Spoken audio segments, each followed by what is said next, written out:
Meu nome é Carlos Carnevale, nasci em São José dos Campos, estado de São Paulo. E nasci no dia 6 de maio do ano de 1931. Minha família, a família Carnevale, é radicada aqui em São José dos Campos mesmo. Meus avós paternos, eles vieram da Itália. Meu avô paterno chamava-se Vitório Carnevale, minha avó paterna Beatriz Carnevale, meu avô materno Antônio Abdelhai, minha avó materna Chafia Abdelhai. Olha, isso eu não tenho muito conhecimento. Sei que eles já vieram da Itália casados. E tenho conhecimento que todos os meus tios, por sinal, todos os seus filhos, nasceram aqui em São José dos Campos. O meu tio mais idoso, o senhor Jerônimo Carnevale, faleceu em novembro do ano passado, com 94 anos. Então, considerando que o meu tio Jerônimo Carnevale nasceu aqui em São José dos Campos, meus avós devem ter vindo da Itália há mais de 100 anos. Eu tenho conhecimento, partindo dos meus avós paternos, ele veio em companhia de um seu irmão, Romeu Carnevale. Meu avô, Vitório Carnevale, se estabeleceu aqui em São José dos Campos no ramo de bebidas. Ele ficou muito famoso naquela época aqui, entre os amigos dele, como fabricante de água gasosa. Ele importava muito vinho da Itália. E seus filhos foram o Sr. Jerônimo Carnevale, o mais idoso, Carlos Carnevale, meu tio, meu pai, Remo Carnevale, e minhas tias Carolina, Egli, tia Maria, tia Redente, são 7 filhos ao todo. Esse ponto do comércio ficava assim antigamente, quando eles se estabeleceram nesse ramo de bebida, na antiga Rua do Mercado, hoje conhecida como Rua Siqueira Campos. Ficava precisamente onde é hoje o número 2. Que fica entre o início da Siqueira Campos com a Praça João Pessoa. O irmão do meu avô, que seria o meu tio o Romeu Carnevale, ele era construtor. E foi interessante, teve o meu tio Mimo Carnevale, o mais idoso, que seguiu a profissão do meu tio Romeu Carnevale. Meu pai, por sua vez, foi encanador hidráulico e meu avô não teve nenhum filho que seguisse o mesmo ramo de negócio, que é quando ele se estabeleceu aqui em São José dos Campos. Quando ele faleceu, evidentemente, meu pai comprou a parte dos irmãos. E aí meu pai se estabeleceu no ramo que ele era encanador hidráulico e tinha uma loja, justamente de material hidráulico. O mesmo número onde meu avô anteriormente tinha a sua fábrica de água gasosa. O meu avô faleceu em 1928, mais ou menos. Então, eu ainda não era nascido. Mas na minha infância, quando eu me encontrava com pessoas já antigas da cidade naquela época, eles comentavam sobre a respeito da ocupação do meu avô. E a casa do meu avô era muito frequentada à noite pelos seus amigos, e lá eles faziam um jogo de baralho, dominó, damas, e era um ponto de referência da cidade e propriamente da Rua Siqueira Campos, os vizinhos e amigos do meu avô, naquela época. Então hoje, ainda se comenta que meu avô era não só importador de vinho, como também ele era fabricante da água gasosa. Ainda hoje comentada pelos italianos mais antigos da cidade. A família Pintos, a família Facchini, e tem a família Frigi, a família Pinotti, são todos italianos radicais, quase que a mesma época aqui em São José dos Campos. Né? Agora eu fazendo as contas pela idade com que meu tio Jerônimo Carnevale faleceu, com 94 anos, eu acredito que meu avô Meus avós foram os primeiros italianos a se radicar aqui em São José dos Campos. Depois, posteriormente, vieram os outros. Bom, meu pai, como eu já disse, ele era escalador hidráulico. Posteriormente, foi meu pai que trabalhou muito tempo no sanatório Vicente Aranha. E uma curiosidade, na época do meu pai, é que ele já estava internado aqui em São José para tratamento de saúde, o grande escritor Paulo Setúbal. Paulo Setúbal, inclusive, em conversa com meu pai, ele previu a invenção do helicóptero. Ele disse para o meu pai que chegaria uma época em que um avião desceria sobre uma casa, sobre o teto de uma casa. Daí, então, Paulo Setúbal previu a invenção e a aparição do helicóptero. Tem também uma outra passagem do Paulo Setúbal. Paulo Setúbal, um escritor que hoje é pai do Lavo Setúbal, que é um dos diretores do Banco Itaú de hoje. Paulo Setúbal não era crente. Mas foi aqui em São José dos Campos, aqui no Sanatório Centenário, onde ele estava em tratamento, que ele deu essa conversão dele. Quando ele escreveu o livro Confiteor, contando a conversão dele para o catolicismo. O que marcou mais a minha infância foi na época que eu estive no seminário diocesano de Taubaté. Quando eu terminei o meu curso primário com 11 anos de idade, eu fui para o seminário diocesano de Taubaté. Lá eu fiquei praticamente 2 anos. E foi o que mais marcou a minha infância, foi a minha pouca estadia no seminário também. Isso foi o que mais marcou a minha infância. Eu morava justamente na rua Siqueira Campos, número 2, que é do meu pai faleceu muito moço. Meu pai faleceu com 42 anos. E minha mãe, na época, tinha 17 anos. E todos os meus irmãos, inclusive eu, saímos dessa casa casados. Inclusive tivemos na nossa infância, a nossa adolescência, a nossa formação, justamente na rua Siqueira Campos, número 2. Fazendo uma comparação do inverno atual com o inverno daquela época, naquela época São José dos Campos era um lugar bastante frio. Isso porque eu morando na rua Siqueira Campos, na época de inverno, não se enxergava o outro lado da rua. Para você ter uma ideia, a loja do meu pai, em confronto com a outro lado da rua, que seria a Casa Confiança, que ainda existe até hoje, a Casa Confiança. Não se via o outro lado da calçada. Tamanha era o nevoeiro e o frio que se fazia em São José dos Campos. Hoje, não se faz nem a metade do frio que se fazia naquela época. Essa é uma das curiosidades que é interessante ser narrado aqui. O teatro não foi bem uma diversão. O teatro foi mais uma passagem que nós tivemos para São José dos Campos, e justo porque criou-se o Teatro Amador, o festival, 2 festivais do Teatro Amador aqui em São José, e tivemos teatro nessa passagem. Não foi inteiro. Mas a diversão propriamente dita que nós tínhamos naquela oportunidade era mais as brincadeiras dançantes, que eram realizadas em vesperais, tanto na Associação Esportiva São José, como no Salão de Festa do Esporte Clube São José. Essa era a diversão domingueira que nós tínhamos e, posteriormente, cinema. Eram só essas 2 diversões que nós tínhamos na cidade. Eu comecei a estudar no curso primário, naquela época chama Curso de Aplicação Coronel João Cursino, onde é hoje a Câmara Municipal.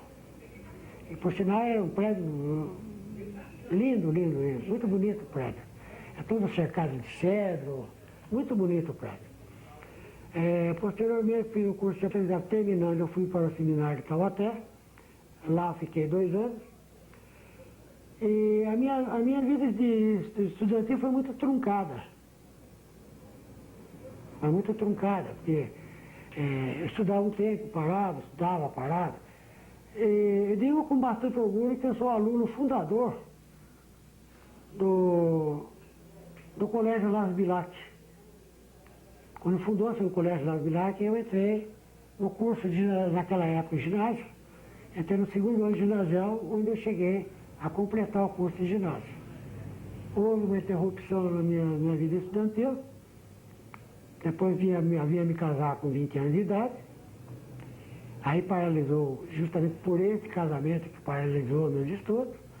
Posteriormente vinha fazer, naquela época, curso de madureza, hoje supletivo, onde eu reuni condições para entrar na faculdade de Direito.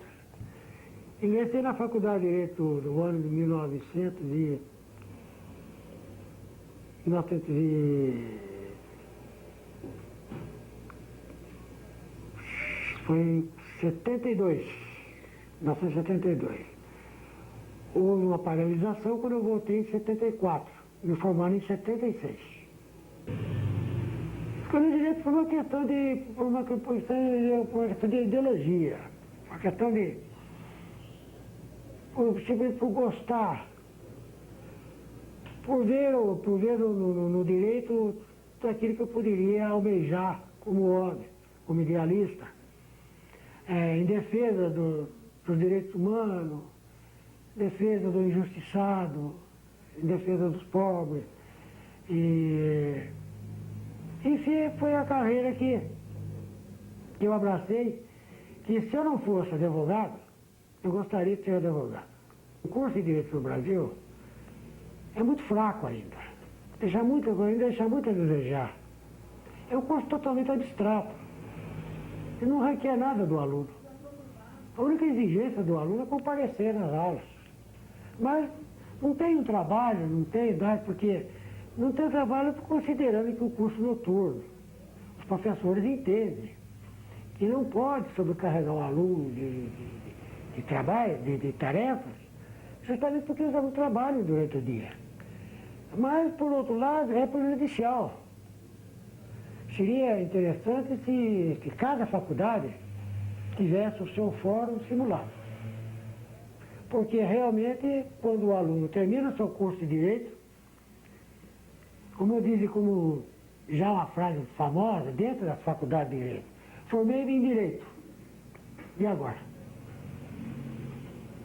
Quer dizer que deixa muito a desejar. O aluno, onde ele aprende mesmo, é no fórum. Todo estudante de Direito, ele se apaixona pelo curso, pelo Direito Penal.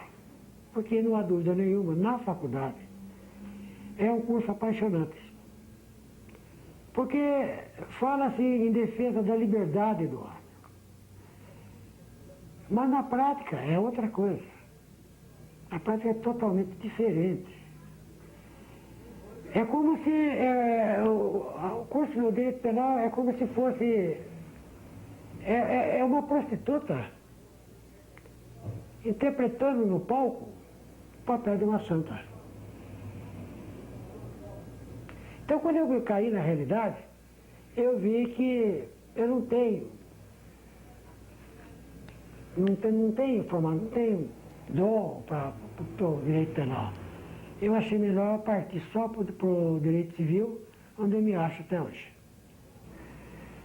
Eu me lembro com muita saudade do professor Teófilo Cavalcante, já falecido, onde nesse instante eu presto as minhas homenagens e que as minhas palavras sejam voltadas para o vulto desse homem. O professor Teófilo Cavalcante foi um professor da USP. As primeiras aulas que eu assisti desse homem, eu não me senti em condições de acompanhar suas aulas. Eu achei que a nossa faculdade, os alunos da faculdade de São José dos Caminhos estavam à altura de receber as suas aulas. Tem uma particularidade, o professor Teófilo Cavalcante dando uma aula sobre, se não me falha a memória. Bom, ele estava dissertando sobre uma matéria que eu já vou me lembrar. Então, Ele terminando a sua explanação, eu cheguei até ele e falei, professor, pelo que eu entendi da sua explanação,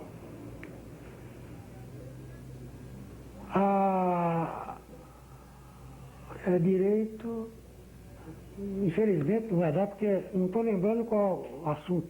Bom, ele quis dizer o seguinte, eu fiz uma pergunta que o que eu entendi, que o direito, aquela especialidade do direito, estava alojada na consciência do homem.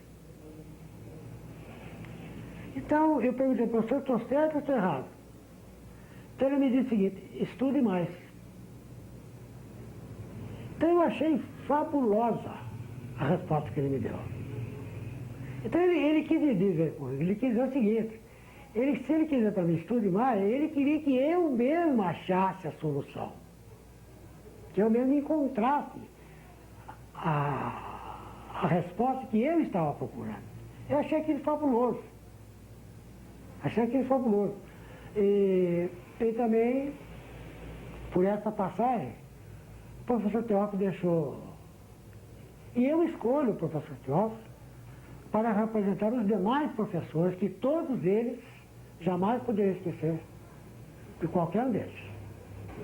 Colega, eu lembro quase de todos. Inclusive, eu escrevi um artigo uma vez no jornal da faculdade, chama-se Sala Vazia. Esse artigo, eu estava prestando uma homenagem a todos os meus colegas, porque naquele dia estavam faltando 100 dias para nós completarmos o curso de Direito. Então, nessa sala vazia, como se dizer, terminou a aula. E eu fiquei sozinho dentro da sala. Então eu via o professor dando aula, eu via o Nelson, a Judite, o Roberto, todos os meus colegas presentes, certo? Então eu senti naquela sala vazia, eu estava sentindo saudade da faculdade. Então isso aí eu estou lembrando essa passagem, prestando também nesse momento uma homenagem a todos os meus colegas, indistintamente.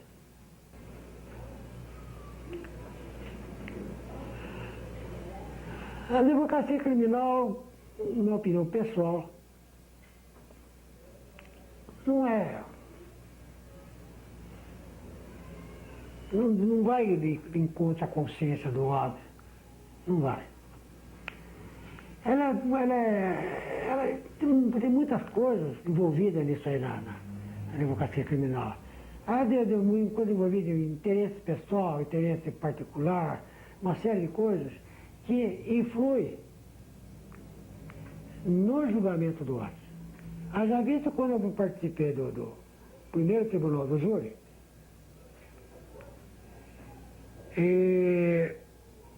eu senti na sala secreta, onde se dá o julgamento pelos jurados, a influência do juiz sobre os jurados, mas uma influência indireta. Porque o juiz faz uma explicação para os jurados como se vai proceder a votação. Sobre aquela explicação que o juiz dá aos jurados, psicologicamente, o jurado está influenciado pelo juiz. Então não existe assim uma liberdade total de julgamento. E por outro lado também, a maneira de julgamento do Brasil, eu acho totalmente errado. Maneira de quesitos. Você pode formular tantos quantos quesitos forem necessários para se formular ao jurado. Dependendo do quesito com uma resposta que cabe a resposta sim, cabe a resposta não. Era ela sim, está condenando, não está absolvendo. E assim sucessivamente. Mas existe uma alternação de sim e não que acaba confundindo o próprio jurado. Chega a um ponto que o jurado não sabe se está absolvendo e se está condenando. Haja visto que num julgamento, um amigo meu, professor de faculdade de odontologia, terminando o julgamento, ele falou para mim, eu não sei se eu condenei ou se eu absolvi. Ora, se um professor de faculdade de odontologia faz um esclarecimento desse, e essas pessoas menos avisadas, essas pessoas menos esclarecidas que vão participar do júri. Então eu acho que deveria ser 2 quesitos só, culpado ou inocente, como se processa em outros países. Então isso aí faz com que a justiça não seja totalmente aplicada, como deveria ser. Essa é a maneira como eu vejo o direito criminal. Todo cidadão pode ser jurado. É feita uma escolha. Quem fornece o nome do jurado é o cartório eleitoral. Então é escolhido 21 pessoas. 21, qualquer pessoa pode ser jurado. Certo? 21 pessoas. Esses 21, eles estão nomeados para fazer parte do jurado durante o ano todo. Agora, quando existe um julgamento no Tribunal do Júri, são chamados 15 pessoas, 15 jurados. Antes de iniciar o julgamento, são sorteados 7. Os outros 2 estão dispensados. Certo?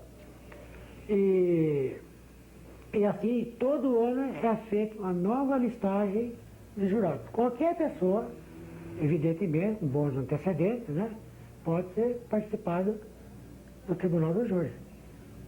E, por sinal, é a maior expressão democrática de um país, é o Tribunal do Júri. É o homem julgando o homem.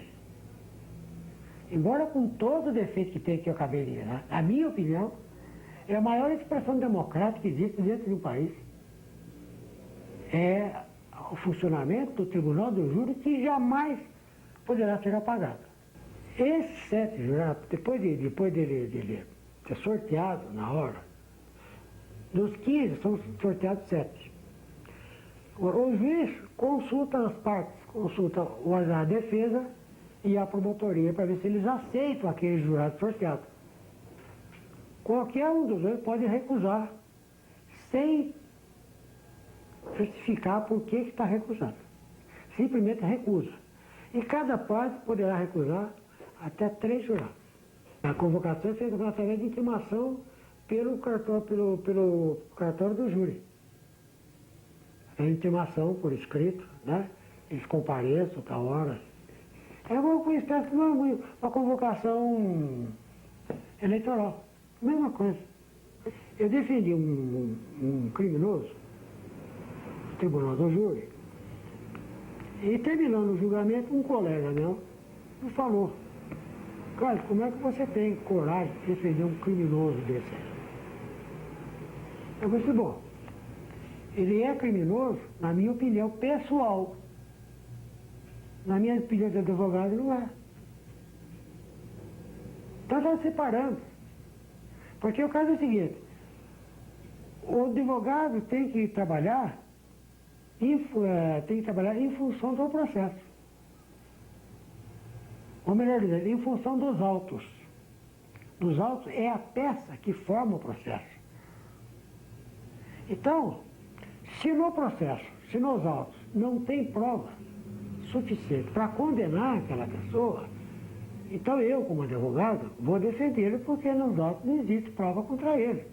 Embora eu saiba, pessoalmente, eu acho que ele é o criminoso, mas eu tenho que trabalhar em função dos processos, não é em função do que eu acho pessoalmente.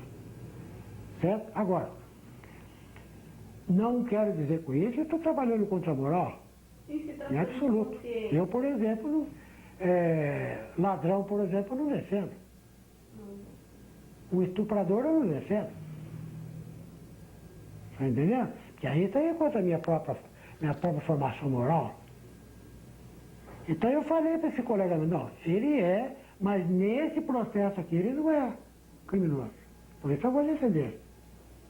Então eu estou separando a opinião pessoal e a opinião de advogado. Eu sou católico praticante, certo? Então eu tenho muito, eu ajo muito em função da minha consciência, certo? Porque a minha consciência, minha coisa eu não faço, certo? Então, veja bem, eu faço vamos dizer, uma análise primeiro daquilo que eu vou enfrentar, ou daquilo que eu estou aceitando trabalhar, tá? Agora, eu tenho que pensar também como advogado. Eu não posso pensar só simplesmente como vamos dizer, como católico, vamos dizer. Tem que pensar como advogado. Como que eu vou pensar como advogado? Vou pensar como advogado dos autos do processo. Se a lei, se a promotoria está dizendo que ele é criminoso, que ele deve ser condenado, mas não tem prova para que ele seja condenado, eu vou defender como advogado. Porque a lei me dá esse direito. Agora, veja bem, o homem julga como sabe, e Deus como se deve. A diferença é muito grande. O homem julga como sabe, e Deus como se deve. É verdade? Então, na minha maneira de atuar, graças a Deus, conscientemente, eu posso errar como erro. Se eu não errasse, eu seria imortal. Certo? O que põe um ponto final nos nossos erros é a morte. O que surgiu primeiro? O pecado ou a morte? Foi o pecado. Devido ao pecado é que surgiu a morte. É que põe um ponto final nos pecados que nós cometemos, nas falhas que nós cometemos. Então, graças a Deus, até hoje, sempre trabalhei conscientemente. O crime é um problema social, certo? Sabe-se que rico dificilmente comete um crime. Mas por quê? Porque ele tem instrução. Ele é mais instruído que o pobre. O pobre não tem instrução. Então, o crime está mais do lado da classe pobre. Certo? Então, pela dificuldade que nós atravessamos hoje, a incidência criminal hoje é bem maior do que antigamente.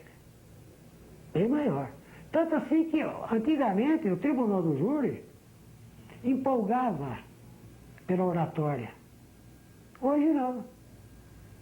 Hoje o advogado falar bonito não quer dizer mais nada, não representa mais nada. Então é hoje mais prático. Certo? Hoje é mais prático, entende? Hoje advogar é provar. Não adianta falar bonito se não prova. Antigamente não. Antigamente o advogado empolgava o auditório, né? Falava bonito e ele se absolvia, não. Hoje não. Então hoje a incidência criminal é muito maior. Devido ao quê? Devido à falta de recursos da classe mais pobre. Não existe uma discriminação como existe hoje. Certo? Hoje existe uma discriminação bem maior que antigamente. Porque, por exemplo, na minha infância, por exemplo, ou na minha adolescência, vamos dizer, melhor dizendo, não se pensava nisso. Tanto que eu era amigo de rico, como era amigo de pobre, como era amigo de preto, de branco, de cor-de-rosa, tudo igual. Quer dizer, então se vivia mais. Por quê? Porque naquele tempo existia mais romance, existia mais poesia, existia mais amor. Hoje, então, como diz o poeta, o povo sofre, o mundo sofre hoje por falta de poesia. Quer dizer, se aprofundando mais, a gente vai chegar na prática, é isso aí. Economia, o de hoje ou antigamente? Antigamente. Então, se via muito bem, sabe? Se via bem, não se ouvia falar em crise, entendeu? Não se olhava aquele que era pobre, aquele que era rico, estudava todo que tinha condições, todas as classes tinham condições de estudo. Eu, por exemplo, fui educado numa classe média. Naquela época tinha classe alta, classe média e classe baixa. Hoje não. Hoje ou é alto ou é baixo. Não é verdade? Antigamente já existia uma divisão maior. Mas não se sofria como hoje. Não se penalizava tanto como hoje. Hoje é mais marcante. Eu participei no Teatro Amador em 1958 e tem uma peça minha com o nome O Réu. Justamente essa peça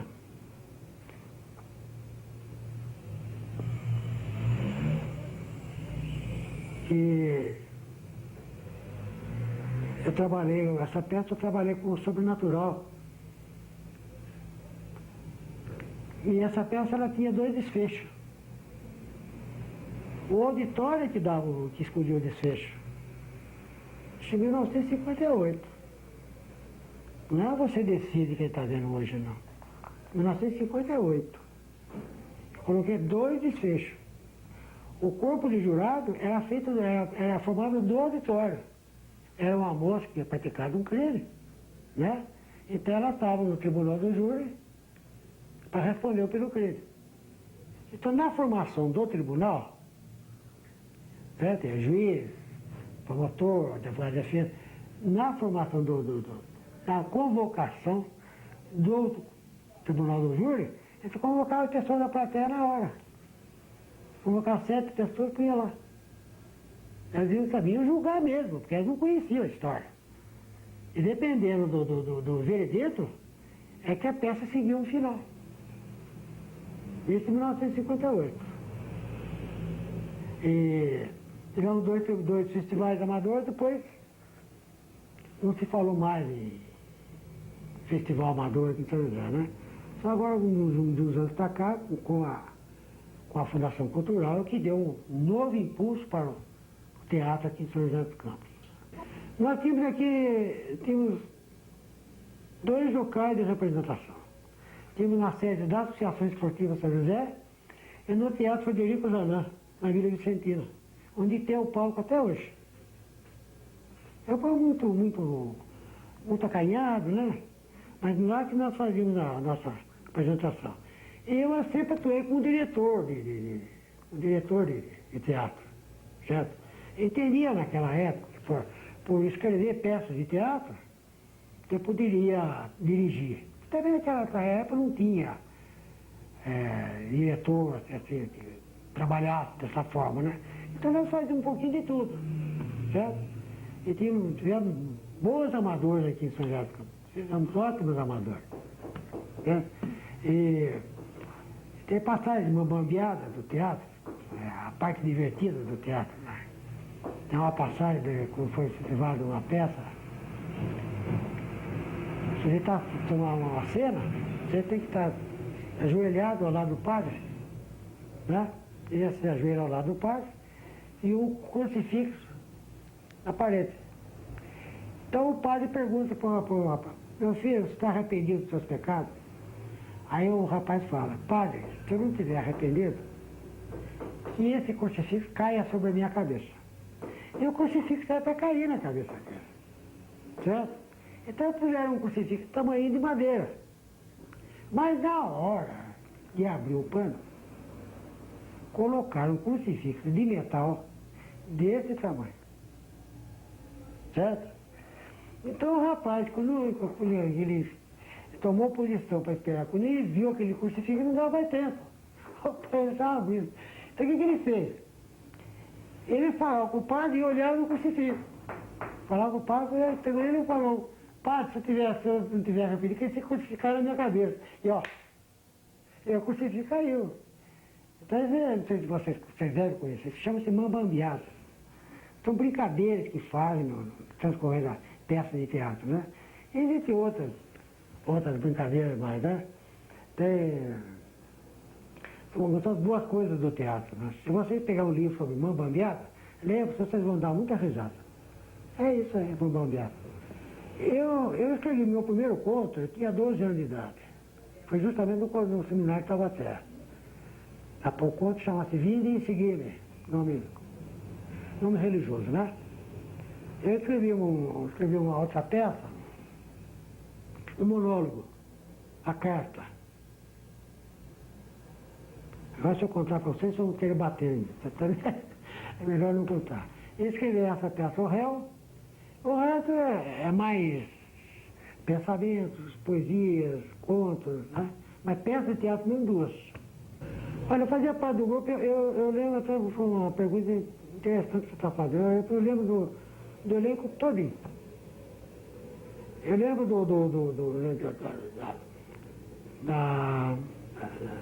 da Elza, que fazia o papel de sobrenatural. Lembro do Edir Mayarama, que fazia o papel de secretário de escrevente, já faleceu. O Eladio Ávila, que foi o papel de réu. Do Mauro Teixeira, que foi o juiz. O Mauro Teixeira foi o juiz, no primeiro ato, é um monólogo. Ele faz o exame de consciência no primeiro ato, para depois entrar no tribunal do júri para julgar o homem. Então, no monólogo, ele fala se ele está na altura de julgar um ser humano, se ele está à altura de julgar um semelhante dele. Esse é o monólogo, primeiro ato, porque a peça são 2 atos. Tem o monólogo e depois tem o julgamento. Certo? O jurado, que falei que é formado da própria plateia, né?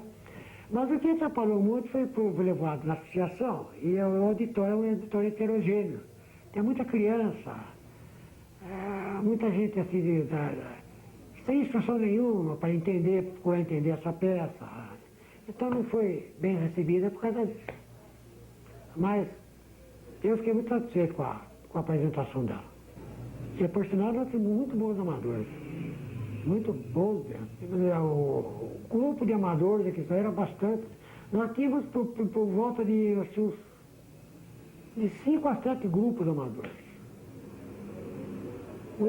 Grupo de amador da Ródia, grupo de amador do Frederico Zanã, grupo de amador do Nosso Senhor do Amparo, do grupo de amador da cidade, que eram 2, o meu e do Mário Toboi, que é o presidente do festival, né? Então tínhamos de 5 a 7 grupos. Bom, a bem da verdade nós fizemos 2 festivais só. E depois se dispersou, mas marcou época. Bom, nessa época difícil que nós estamos atravessando, né? Que cada um procura encontrar a si próprio, que cada um seja mais você próprio, e que veja em Deus o reduto para tudo, né? E agradecer a vocês, funcionários da Fundação Cultural, essa oportunidade que está me dando, um convívio que eu estou tendo com a população da minha cidade, com meus conterrâneos, meus amigos, e a todos que sejam a seriedade que tanto falta ao nosso país. E não havendo seriedade, não há patriotismo. Não havendo patriotismo, está aí o país nessa crise violenta que nós estamos atravessando por falta de seriedade de estudo. Portanto, eu peço a todos que nos unamos para que façamos do Brasil cada vez mais nosso e cada vez mais brasileiro. A vocês, muito obrigado.